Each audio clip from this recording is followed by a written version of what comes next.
जय Hind and hello guys, स्वागत है आपका आपके अपने YouTube चैनल ज्ञानदेह होस्ट में। और इस वीडियो में मैं आपको बताने वाला हूं nuclear power corporation of India limited यानी कि NPCIL assistant grade first online form 2024 के बारे में कि कैसे आप इस वैकेंसी का फॉर्म फिल करेंगे। आप यहां पर देख सकते हैं कि जो आपकी सहायक ग्रेड फर्स्ट की पोस्ट है उसमें कौन सी कैटेगरी में कितनी वैकेंसी है। और अप्लाई करने के लिए आप यहां पर 5 जून 2024 से 25 जून 2024 तक इस पोर्टल को इस्तेमाल कर सकते हैं। उसके बाद में फिर आप यहां पर अप्लाई नहीं कर पाएंगे। तो अप्लाई करने के लिए क्या करना है, वीडियो के डिस्क्रिप्शन में मैंने आपको हमारी वेबसाइट का लिंक दिया है। ये लिंक आप जैसे ही ओपन करेंगे आपके सामने इस वैकेंसी की कंप्लीट जानकारी आएगी, जहां पर आपको जानने को मिलेगा कि टोटल 58 पोस्ट है। फिर एज लिमिट 21 से 28 साल रखी गई है। फीस की बात करें तो जनरल EWS OBC को 100 रुपये और SC ST विकलांग एंड ऑल कैटेगरी फीमेल को यानी कि फीमेल चाहे किसी भी कैटेगरी से हैं इनको यहाँ पर कोई फीस नहीं पे करनी है। क्वालिफिकेशन देख लीजिए यहाँ पर कि कौन सी पोस्ट पर अप्लाई करने के लिए क्या क्वालिफिकेशन एग्जैक्टली मांगी है। तो एनी बैचलर डिग्री जो कि 50% के साथ में की है वो कैंडिडेट इसमें अप्लाई कर पाएंगे। तो ये जानकारी चेक करने के बाद आप इंपॉर्टेंट लिंक के सेक्शन में आएंगे और अप्लाई ऑनलाइन लिंक ओपन करेंगे।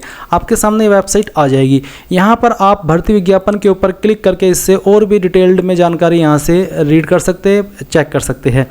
एंड उसके बाद में गाइज अगर आप इंटरेस्टेड है तो आप कैसे अप्लाई करेंगे, इसके लिए आपको नवीन पंजीकरण हेतु क्लिक करें। यहाँ पर आपको क्लिक करना है, मैं इसको इंग्लिश में कन्वर्ट कर लेता हूँ वेबसाइट को। तो आप यहाँ पर इसके ऊपर क्लिक करेंगे, फिर इस तरह का इंटरफेस आएगा। आप ओके आई अंडरस्टैंड इसके ऊपर क्लिक करके यहाँ पर आपको पोस्ट सेलेक्ट कर लेनी है असिस्टेंट ग्रेड फर्स्ट, और फिर इसका डिसिप्लिन बताना कि आपको किस में अप्लाई करना है। मैं एक बार फिर से आपको दिखाता हूँ कि कौन से डिसिप्लिन में कितनी वैकेंसी है। HR में 29, F&A में 17 और C&MM के अंदर 12। तो आपको यहाँ पर आपकी चॉइस के अकॉर्डिंग सेलेक्ट कर लेना है। उसके बाद यहाँ पर आप आपकी कैटेगरी सेलेक्ट करेंगे, जनरल OBC SC ST जो भी है वो आप सेलेक्ट कर लीजिए। जैसे कि एग्जांपल के लिए मैं यहाँ पर ST सेलेक्ट किया हूँ, तो यहाँ पर आप इसको ओके कर दीजिए जो भी आपके सामने आए। और उसके बाद आपको यहाँ पर बताना कि क्या विकलांग है, अगर हाँ तो यस, नहीं तो आप नो कर देंगे। फिर आती है पर्सनल डिटेल। तो सॉल्यूशन में मिस्टर, मिसिज, MRS, डॉक्टर जो भी है सिलेक्ट कर लीजिए। फिर जो आपका फर्स्ट नेम है ये फर्स्ट नेम आपका कंप्लीटली 10th के सर्टिफिकेट के अकॉर्डिंग होना चाहिए। यहाँ पर मिडिल नेम और उसके बाद में लास्ट नेम। और ये डालने के बाद में आप यहाँ पर नीचे देखेंगे जेंडर, तो आपको आपका जेंडर सेलेक्ट कर लेना है। जेंडर सेलेक्ट करने के बाद में आप यहाँ पर डेट ऑफ बर्थ अपनी सेलेक्ट कर लेंगे। इस तरह से कैलेंडर के ऊपर आइए और यहाँ से ईयर सेलेक्ट कीजिए, फिर यहाँ से आपका मंथ और उसके बाद में डे। इसके बाद है नेशनलिटी। तो नेशनलिटी आप इंडियन सेलेक्ट कर लेंगे। आधार नंबर अब आपको यहाँ पर आपका दे देना है, नहीं है तो आप खाली छोड़ सकते हैं। NPCIL एम्प्लॉय अगर आप है तो यस करिए, नहीं तो आपको नो करना है। एज रिलेक्शन से जुड़े हुए सवाल है, जैसे कि क्या आप 1984 दंगे के डिपेंडेंट हैं, आश्रित है, अगर हाँ तो आपको यस करना है, नहीं तो आप नो करेंगे। इसके बाद क्या आप जो आपका are you a dependent of defence personnel killed in action, अगर आप ऐसे कैंडिडेट हैं तो आप यस करेंगे, नहीं तो आपको नो करना है। फिर क्या आप एक्स सर्विसमैन है, अगर है तो यस, नहीं तो यहाँ पर भी आपको नो करना होगा। क्या आप विडो है या फिर डाइवोर्स्ड वुमेन है या फिर वुमेन जुडिशियली सेपरेटेड ऐसे कैंडिडेट है तो आप यस करिएगा। ये बेसिकली आपने मेल कैटेगरी से अप्लाई किया तो यहाँ पर ऑटोमेटिकली नो है।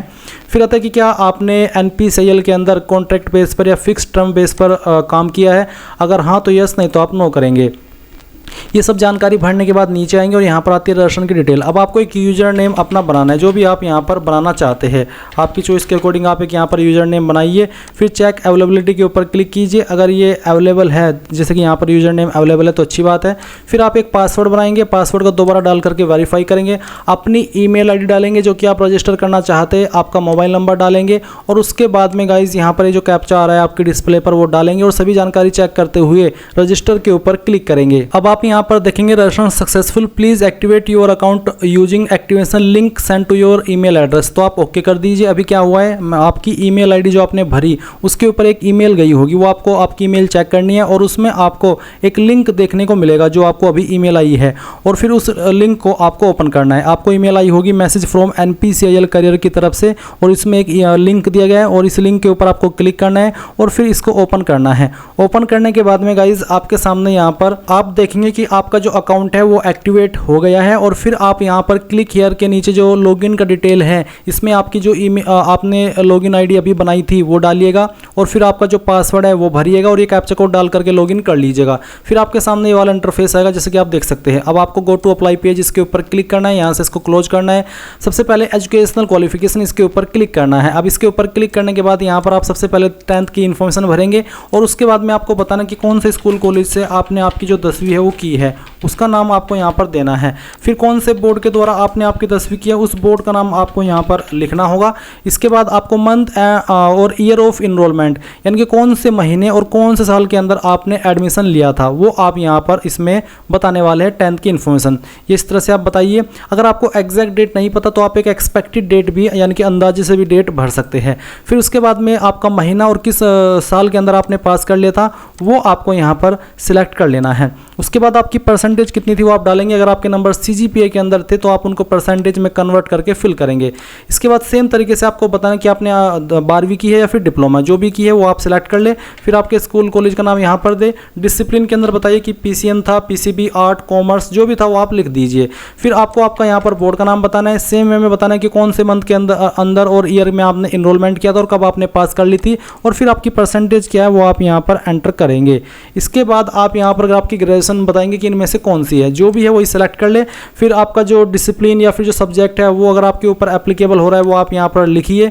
आपको आपकी स्कूल कॉलेज का नाम यहाँ पर बताना है जहाँ से आपने की है, और उसके बाद आप यहाँ पर आपकी यूनिवर्सिटी का नाम देंगे। अगर आपने डायरेक्टली कैंपस से की है तो आप दोनों में यूनिवर्सिटी का नाम दे सकते हैं या फिर कैंपस का।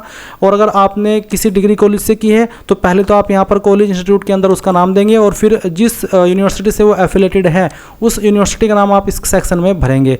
मोड ऑफ स्टडी क्या था, full time, part time. Full time यानी कि रेगुलर, तो आप इस तरह से बताएंगे। फिर महीना और साल बताएंगे इनरोलमेंट का और फिर पासिंग का। उसके बाद गाइज आप नीचे आएंगे और यहाँ पर कुछ और सवालों के आंसर करेंगे। जैसे कि यहाँ पर आपकी please specify the date of notification of result issue of final marksheet for graduate degree, यानी कि जो आपकी ग्रेजुएट डिग्री है उसकी डेट क्या थी फाइनल मार्कशीट जारी होने की, वो डेट आप यहाँ पर सेलेक्ट कर लेंगे। फिर can you type in English 30 word पर मिनट, यानी कि क्या आप PC के ऊपर इंग्लिश में 30 वर्ड पर मिनट लिख सकते हैं। अगर हाँ तो यस, नहीं तो आप नो करेंगे। क्या आपको नॉलेज हिंदी टाइपिंग की भी है, अगर हाँ तो यस, नहीं तो आप नो करेंगे। Have you knowledge of MS Windows operating system desktop application such as MS office, अगर आपको इन सब की नॉलेज है तो आप यस करिए, नहीं तो आप नो करेंगे। उसके बाद क्या आपके पास whether your bachelor degree recognised by, क्या आपकी बैचलर डिग्री UGC या फिर AICTE के द्वारा रिकग्नाइज्ड है, अगर हाँ तो यस, नहीं तो आप नो करेंगे। लेवल ऑफ कंप्यूटर लिटरेसी, क्या क्या आपको आता है, MS Excel, MS PowerPoint, MS Access, जो भी आता है वही आप यहाँ पर टिक कर दीजिएगा। अगर नहीं आता तो उसको अनटिक कर दीजिए। फिर इंस्ट्रक्शंस नीचे जहाँ पर अदर क्वालिफिकेशन, तो कोई अन्य क्वालिफिकेशन अगर आपके पास है तो आप उस क्वालिफिकेशन का नाम, उसका सब्जेक्ट या स्पेशलाइजेशन, उसका इंस्टीट्यूट या यूनिवर्सिटी और फिर किस महीने और किस साल के अंदर पास किया वो दे देंगे। नहीं है आपके पास कोई अन्य क्वालिफिकेशन तो simply save and proceed to next step, इसके ऊपर क्लिक करेंगे। अब गाइज यहाँ पर आता है पोस्ट क्वालिफिकेशन वर्क एक्सपीरियंस, तो अगर आपके पास क्वालिफिकेशन के बाद कोई एक्सपीरियंस है आप उसकी जानकारी भरेंगे, नहीं तो आप यहाँ पर नीचे देखेंगे save and proceed to next step, आप इसके ऊपर क्लिक कर दीजिए। तो आप यहाँ पर क्लिक कीजिए और अब आपको यहाँ पर पर्सनल डिटेल का एक जो सेक्शन है वो देखने को मिल रहा है। अब आपको आपका फादर नेम देना है, आपका मदर नेम यहाँ पर लिखना है, मैरिटल स्टेटस बताना है कि सिंगल है, मैरिड है, जो भी है वो आप सेलेक्ट कर लेंगे। रिलीजन आपका क्या है वो आप सेलेक्ट कर लेंगे। फिर यहाँ पर मदर टंग यानी कि मातृभाषा आपकी कौन सी है वो आपको यहाँ पर सेलेक्ट कर लेनी है। इसमें आपको काफ़ी सारी लैंग्वेज यहाँ पर देखने को मिल रही है, तो जो भी है इनमें से वो आप यहाँ पर सिलेक्ट करेंगे। ये सिलेक्ट करने के बाद आपका स्टेट ऑफ डोमिसाइल, कौन सी स्टेट के आप निवासी है वो स्टेट सेलेक्ट कर लेंगे। फिर are you registered with any employment exchange, क्या आप किसी आप रोजगार कार्यालय के अंदर रजिस्टर्ड है, अगर हाँ तो यस, नहीं तो आप नो करेंगे। फिर आपको यहाँ पर प्रेजेंट एड्रेस और इस तरफ परमानेंट एड्रेस देना है। जो भी एड्रेस है वो आप 3 लाइन के अंदर एडजस्ट करेंगे। फिर जो आपकी डिस्ट्रिक्ट है उस डिस्ट्रिक्ट का नाम आप यहाँ पर लिखेंगे, स्टेट यहाँ से सेलेक्ट कर लेंगे, पिन कोड यहाँ पर आप आपका डाल देंगे। एंड फिर नियरेस्ट पुलिस स्टेशन कौन सा है उसका नाम देंगे। और यहाँ पर पूछा कि क्या आपका क्लोज रिलेटिव एम्प्लॉयड है NPCIL या DA के अंदर, अगर हाँ तो यस, नहीं तो आप यहाँ पर नो करेंगे। और फिर save and proceed to next step, इसके ऊपर क्लिक करेंगे। अब गाइज यहाँ पर आपको फोटो एंड सिग्नेचर अपलोड करना है, तो आप यहाँ पर देखेंगे अपलोड, और उसके पहले आपको सैंपल भी दिए गए, आपको किस तरह फोटो एक्सेप्ट होगा और किस तरह का नहीं वो आप देख सकते हैं। मिनिमम साइज 10 से 50 के भी, उसकी हाइट और लेंथ कितनी होनी चाहिए, ये सभी नीचे जो दिए गए वो रिजेक्टेड फोटो है। तो इस तरह से आपको आपका फोटो अपलोड यहाँ पर करना है। तो जहाँ पर भी आपका फोटो है वो आप यहाँ पर सिलेक्ट करेंगे और इसको सेलेक्ट करने के बाद में जैसे कि मैं यहाँ पर एग्जांपल के लिए एक फ़ोटो सेलेक्ट करता हूँ और इसको सेलेक्ट करने के बाद मैं ओपन करता हूँ। यहाँ पर है कि साइज़ 10 से 50 KB के बीच में ही रहना चाहिए। तो आपके फ़ोटो की फाइल यहाँ पर इस तरह से आएगी और आप अपलोड के ऊपर क्लिक करेंगे तो इसके ऊपर क्लिक करने के बाद आप देखेंगे आपकी फाइल अपलोड हो चुकी है। फिर आपको यहाँ पर सिग्नेचर अपलोड करना है। सिग्नेचर के जो एग्जाम्पल है कि किस तरह का एक्सेप्ट होगा वो आप देख सकते हैं। जिस तरह के एक्सेप्ट नहीं होंगे वो आपको यहाँ पर इस तरह से दिखाया गया है। तो अब आप यहाँ पर आइए, आपका जो सिग्नेचर का फाइल है वो आपको यहाँ पर सिलेक्ट कर लेना है और उसके बाद आप यहाँ पर ओपन करेंगे, अपलोड के ऊपर क्लिक करेंगे और आपका साइन यहाँ पर अपलोड हो जाएगा। इसके बाद आप यहाँ पर save and proceed to next step के ऊपर क्लिक करेंगे, यहाँ से इसको क्लोज कर देंगे। आपने जो भी जानकारी शुरू से लेकर अभी तक भरी है उसका प्रीव्यू है। आप यहाँ पर सभी जानकारी चेक करने के बाद ही सबमिट एप्लीकेशन के ऊपर क्लिक करें और यहाँ से ओके कर दें। ओके करने के बाद आप देखेंगे कि आपको एप्लीकेशन नंबर मिल चुका है, ये आपको नोट कर लेना है क्योंकि ये बाद में काम आएगा। और फिर आप प्रिंट एप्लीकेशन फॉर्म पर क्लिक करके आपके फॉर्म का जो प्रिंट है वो यहाँ पर इसको प्रिंट भी कर सकते हैं या फिर PDF के रूप में सेव कर ले और बाद में प्रिंट करा लीजिएगा। जो कैंडिडेट इस फॉर्म को जनरल OBC से भर रही है उनको यहाँ पर पहले एप्लीकेशन फीस पे करनी होगी, तभी जाकर के वो अपने फॉर्म का फाइनल प्रिंट आउट ले पाएंगे। और इस तरह से गाइज आप लोग NPCIL assistant grade first online form भरेंगे। आई होप ये प्रोसेस आपको पसंद आया होगा। So thanks for watching. जय हिंद।